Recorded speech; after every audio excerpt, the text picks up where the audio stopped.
Equilibrio ácido básico. Equilibrio ácido básico es aquella situación de equilibrio establecido en el balance entre sustancias de carácter ácido y básico de la sangre, como consecuencia de la interacción entre los sistemas respiratorios y metabólicos. La concentración de hidrógeno influye en casi todos los sistemas enzimáticos del organismo.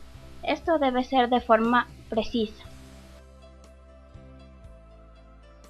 Ácido y base, su definición y significado. Un ion hidrógeno es solo un protón libre liberado de un átomo de hidrógeno. Ácidos son moléculas que contienen átomos de hidrógeno y pueden liberar iones de hidrógeno en una solución.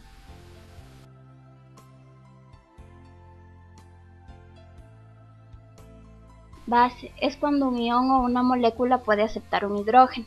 Las moléculas del organismo también funcionan como bases, ya que algunos de los aminoácidos que las forman tienen cargas negativas netas que aceptan fácilmente el hidrógeno. Una de las proteínas más importantes del organismo es la hemoglobina. Alcali es una molécula formada por la combinación de uno o más metales alcalinos, con un ion muy básico como el hidroxilo.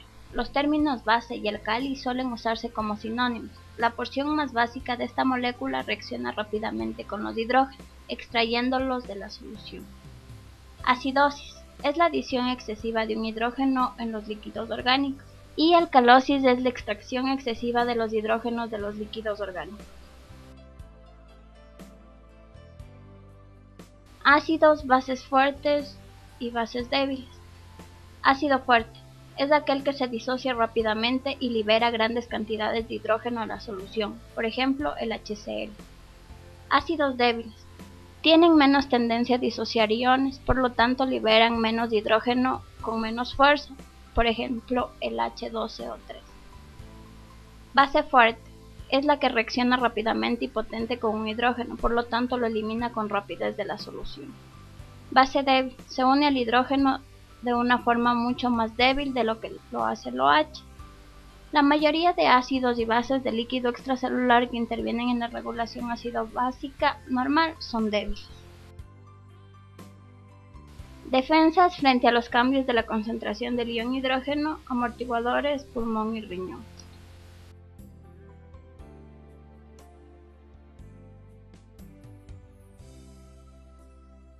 Defensas frente a los cambios en la concentración de hidrógeno son el sistema de amortiguador ácido básico químico de los líquidos orgánicos, el centro respiratorio que regula la eliminación de CO2 del líquido extracelular y los riñones que pueden excretar orina tanto ácida como alcalina que neutraliza la concentración de hidrógeno en el líquido extracelular.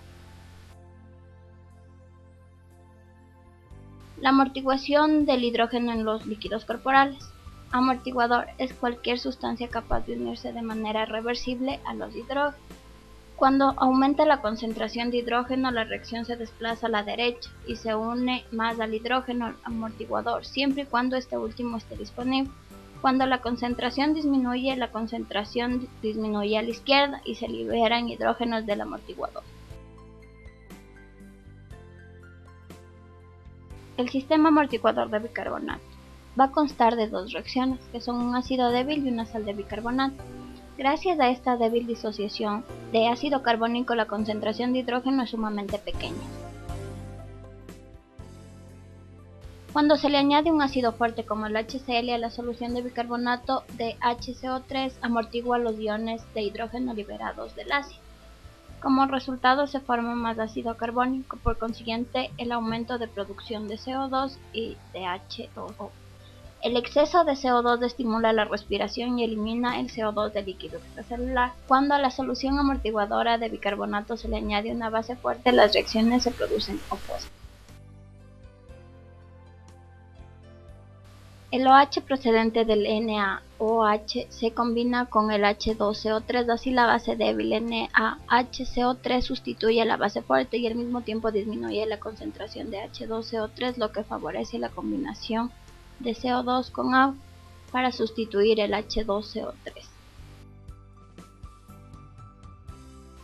Aquí podemos ver la curva de titulación del sistema amortiguador de bicarbonato que muestra el pH del líquido extracelular cuando se alteran los porcentajes amortiguadores en forma de HCO3 y de CO2. El sistema amortiguador de fosfato. Los elementos principales del sistema amortiguador de fosfato son el H2PO4 y el HPO4.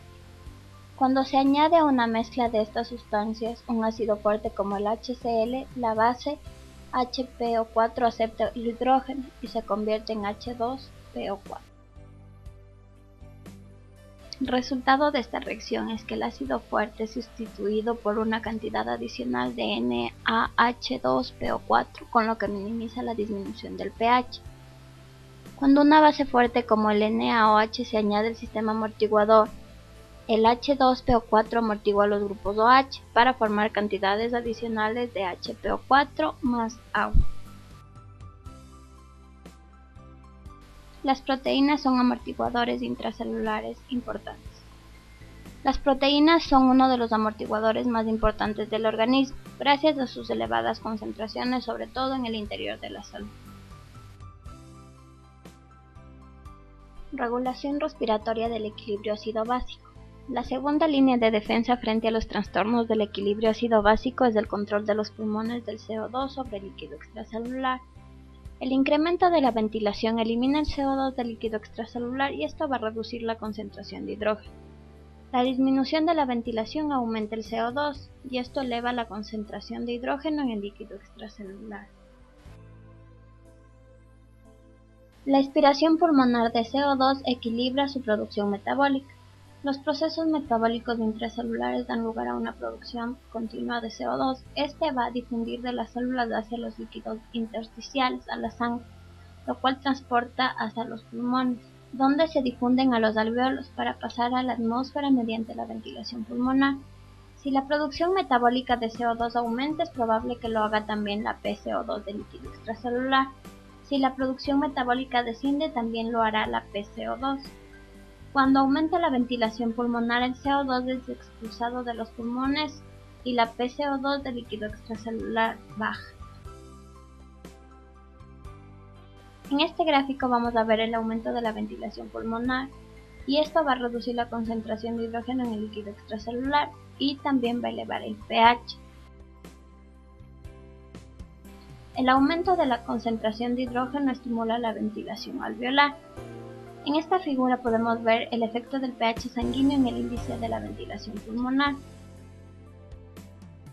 Control de retroalimentación de la concentración de hidrógeno a través del sistema respiratorio.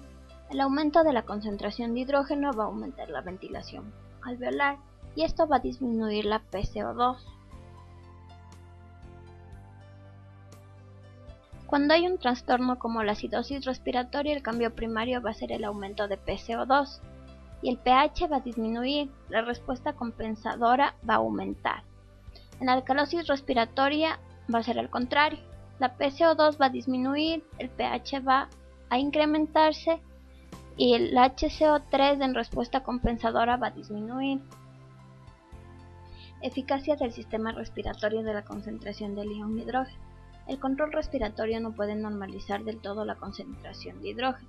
La eficacia del mecanismo respiratorio de concentración de hidrógeno es normalmente del 50 a 75%, lo que corresponde a la ganancia por retroalimentación es de 1 a 3. Esto significa que si el pH aumenta rápidamente por la adición de un ácido al líquido extracelular y el hidrógeno se reduce de 7.4 a 7, el aparato respiratorio puede hacer que el pH ascienda hasta un valor de 7.2 o 7.3. Esto se produce en 3 a 12 minutos. Potencia amortiguadora del aparato respiratorio. La regulación respiratoria del equilibrio ácido-básico es de tipo fisiológico, ya que actúa rápidamente y evita que la concentración de hidrógeno cambie rápidamente, y evita que la concentración de hidrógeno cambie demasiado, mientras que los riñones tienen una respuesta más lenta y puede eliminar este desequilibrio. El deterioro de la función pulmonar puede provocar una acidosis respiratoria.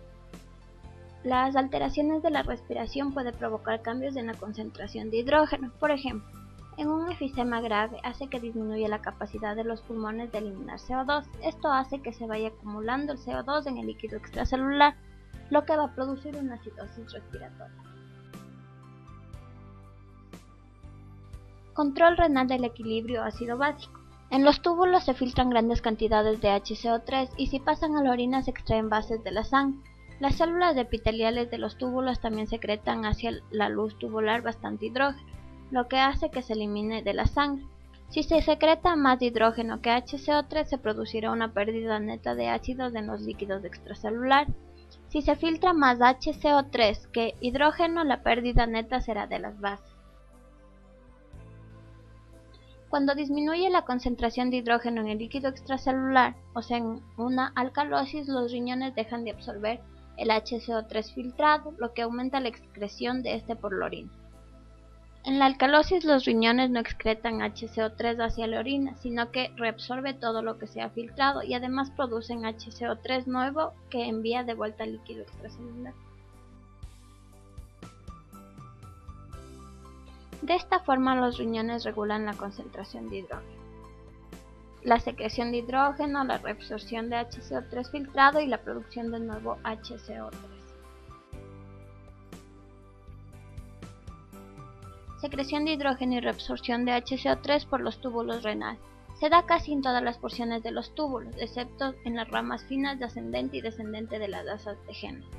En este gráfico podemos ver que el 85% de reabsorción se produce en los túbulos renales proximales, mientras que el 10% se realiza en la rama ascendente gruesa del asa de Henle y el 4.9% se realiza en los túbulos colectores. En los segmentos tubulares proximales los iones de hidrógeno se secretan por transporte activo secundario. La secreción activa de hidrógeno está acoplada al transporte de sodio hacia el interior de la célula por una proteína intercambiadora de sodio-potasio. En las células tubulares del CO2 más agua va a formar el HCO3 con ayuda de la anhidrasa carbónica y este a su vez se va a disociar en un ion hidrógeno que va a salir hacia la luz tubular con ayuda de la bomba de sodio-hidrógeno, y en el HCO3 que va a salir al líquido intersticial renal con ayuda de la bomba de ATP de sodio y potasio. Secreción activa primaria de los iones de hidrógeno en las células intercalares de la porción final de los túbulos distales y colectores. En las células tubulares se va a formar el CO2 más agua, va a formar el H2CO3 y este se va a disociar en un hidrógeno que sale hacia la luz tubular con ayuda de una bomba de ATP hidrógeno, y el HCO3 va a salir hacia el líquido intersticial renal, pero también va a entrar un ion de cloro. Excreción del exceso de iones de hidrógeno y de la generación del nuevo HCO3 mediante el sistema amortiguador de amoníaco. En las células tubulares proximales, la glutamina va a formar 2HCO3 y 2NH4. Uno de estos NH4 va a salir hacia la luz tubular y se va a combinar con el cloro, mientras que los 2HCO3 van a salir directamente hacia el líquido intersticial renal. Regulación de la secreción tubular renal de hidrógeno. En condiciones normales se deben secretar al menos suficiente hidrógeno para reabsorber casi todo el HCO3 que se filtra y debe dejarse suficiente hidrógeno para que se excrete como ácido titulable o NH4 para eliminar del cuerpo los ácidos no volátiles producidos cada día en el metabolismo.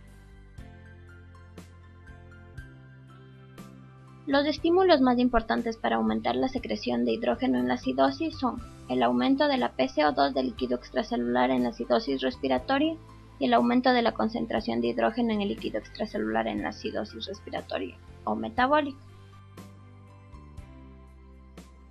Las células tubulares responden directamente al aumento de la PCO2 en la sangre. El aumento de la PCO2 eleva un poco la PCO2 de las células tubulares, hacen que éstas formen hidrógeno y esto estimule la secreción de hidrógeno. El segundo factor especial que aumenta la secreción de hidrógeno es el aumento de la concentración de líquido extracelular. Un factor especial que aumenta la concentración de hidrógeno es el aumento de las concentraciones de hidrógeno. Algunas condiciones patológicas es la secreción excesiva de aldosterona. Las células tubulares suelen responder a la reducción en la concentración de hidrógeno, esto es en una alcalosis, reduciendo la secreción de hidrógeno. La menor secreción de hidrógeno se debe a una producción de PCO2 extracelular, como ocurre en la alcalosis respiratoria. Aquí podemos ver un gráfico de las determinaciones clínicas y análisis de los trastornos del equilibrio ácido básico. En una muestra de toma arterial, si tiene un pH menor de 7.4 va a ser una acidosis, mientras que si tiene un pH mayor de 7.4 va a ser alcalosis. En la acidosis, si la HCO3 es menor de 24.000 equivalentes sobre litro va a ser metabólica y esta va a tener una compensación respiratoria. Y si en la acidosis la PCO2 es mayor de 40 milímetros de mercurio, esta va a ser respiratoria y esta va a ser de compensación renal. En la alcalosis, el HCO3 es mayor de 24.000 equivalentes sobre litro, va a ser metabólica y la compensación va a ser respiratoria. Y en la alcalosis, si la PCO2 es menor de 40 milímetros de mercurio, va a ser respiratoria y de compensación renal.